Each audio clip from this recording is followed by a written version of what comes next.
Boxing Day, the 26th of December, after a series of Christmas lunches that my mother had, and she thought she had a severe case of indigestion and realised that she was in labour, probably well into it, and Barry was her second child, so it was a little bit of familiarity with the process, but still he wasn't due until February. So he was born about 8 weeks prem, and so that was a little bit of a shock for everybody. So mum's indigestion turned into a little baby boy, and we come from a country town in New South Wales, and so when he was born, preemie babies in those days were pretty touch and go anyway, in the early 60s, 1962.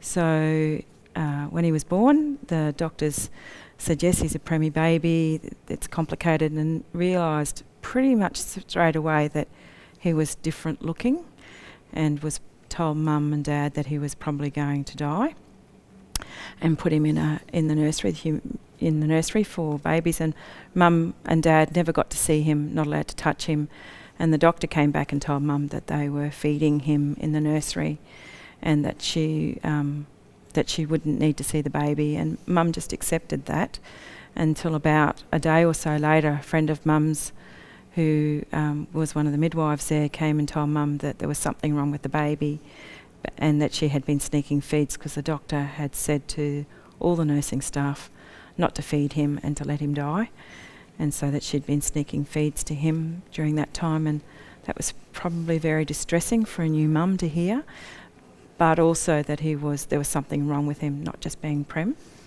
And so that continued for about a week, and then my brother Barry got a staph infection. He and another baby in the nursery got a staph infection, and they were transported by ambulance to Sydney.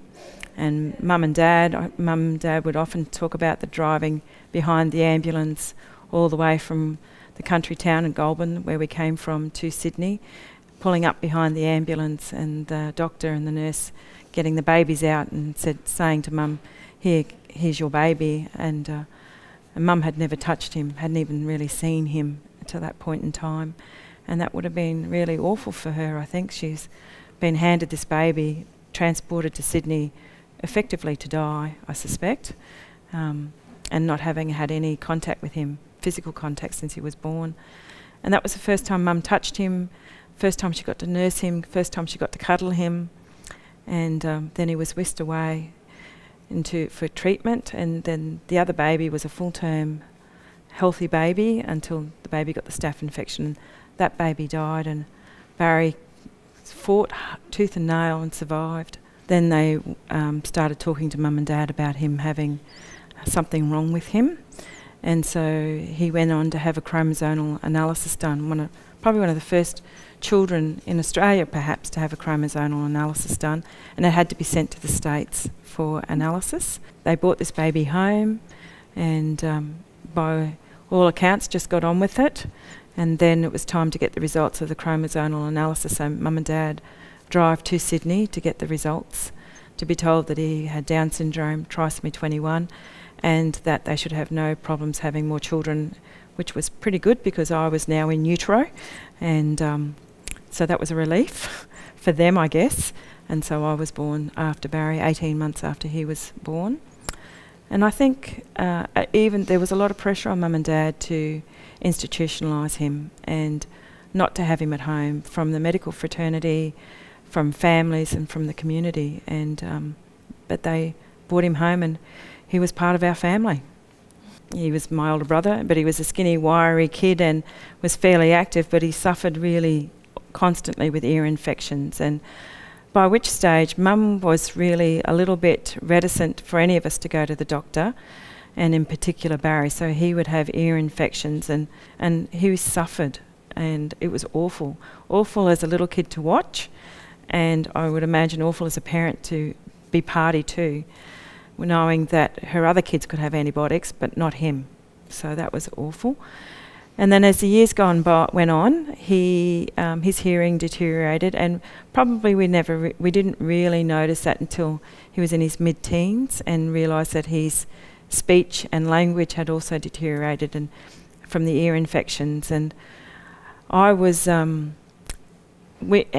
I think probably he would have been about 16 or so, there was an attempt for him to have a hearing assessment in Townsville, and it never happened. And every year it would be next year, next year, next year. He would have been about 23, so he had his hearing checked and was found to be profoundly deaf and got his first set of bone conductor hearing aids.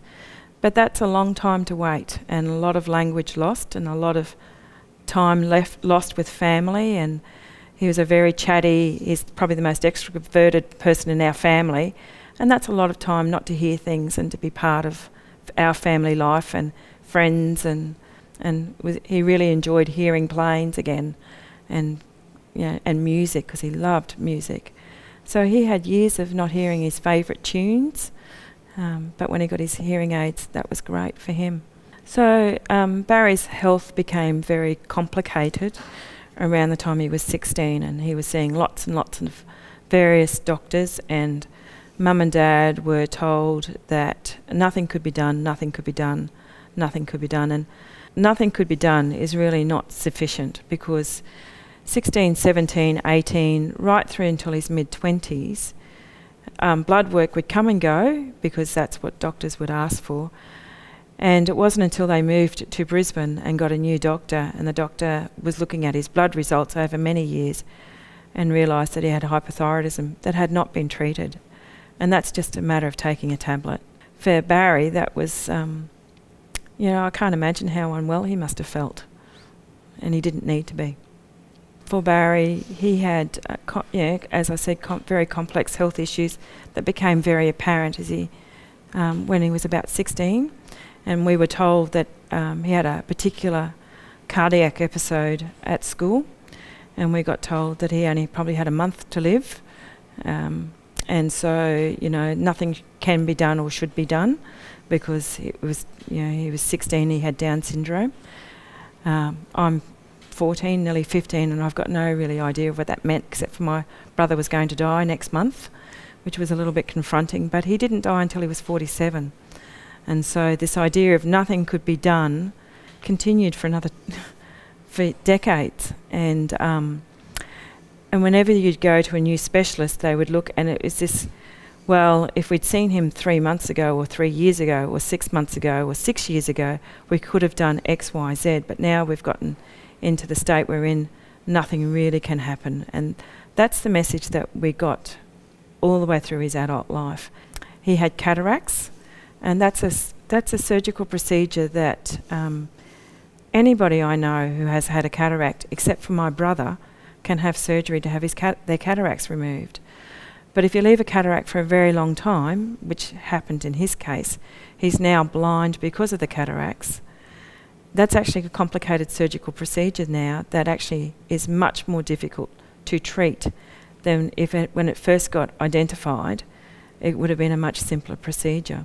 So, if you leave something so late that it can't be done, of course nothing can be done.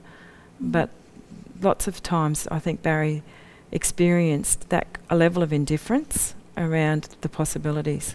He missed things because in the early days he couldn't hear it, and then he went blind, so then he couldn't see it. So he missed a lot of family life and a lot of community life. He loved music, he loved to dance, he loved going out and doing things. So, those things are all cut short when you're not well.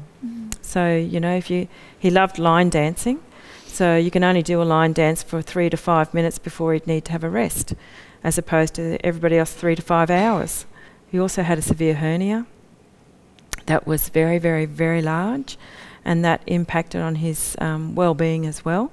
So he self-managed that for many, many, many, many years, and that restricted his movement as well, because when the hernia was really particularly bad, he could hardly walk, and so that was really difficult for him. And and the pain that he was in a lot of pain with his heart, and he was in a lot of pain with his hernia. So he suffered, and getting pain relief for him was particularly difficult, a level of pain relief that was adequate, and because people have attitudes around pain relief anyway, but attitudes around somebody with an intellectual disability requiring pain relief, which seems crazy, but people with intellectual disability feel pain just as much as other people without an intellectual disability. And that was hard to negotiate and navigate and advocate around. Barry started losing his teeth probably in his early 20s, and that poor, part of that was poor oral health care, but also poor medical care that caused his teeth to fall out and the pain that came with that. And the impact of that was quite substantial, and finding somebody, a dentist who would treat him, was particularly difficult. And then we ended up seeing an oral surgeon who insisted that Barry had to have a general anaesthetic for him to even look at Barry's mouth. And I couldn't understand why that would need to happen, and I was explained that people like him bite, and I kind of went, well, what do you mean? People like him? People with sore teeth? People with sore gums? No, people like him with Down syndrome are biters. And I'm thinking, well, I don't think Barry's ever bitten anybody that I could remember, so why would he start biting this oral surgeon? And that was really complicated because this surgeon was insisting on a general anaesthetic, and the one thing we were told that a general anaesthetic would compromise Barry's heart health almost irretrievably, and he was unwilling to treat Barry without a general anaesthetic. So then we had to move on and find somebody else who was prepared to treat Barry. But that's time, and that's another 1 month, 2 months, 3 months of time waiting, looking, finding someone to look after, treat and care for him. And as a result of that, Barry lost all his teeth. And that had an enormous impact on his diet. So it had an impact on his health, had an enormous impact on how he perceived himself.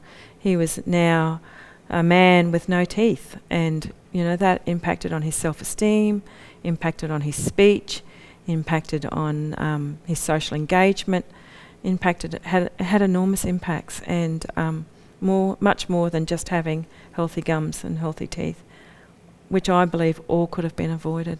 He was very passionate about the arts. He loved performing arts, he loved visual arts, he loved painting, he loved music, he loved performing, and he was in a performance group. He won art competitions for his paintings. He really loved to paint, and that was really a very joyful pastime for him. Absolutely passionate about rugby league. Not long before he died, weeks before he died actually, at the beginning of the football season, he got to go and see his beloved Cowboys play the Broncos at Suncorp, and that's my most favourite picture of him. He was never happier.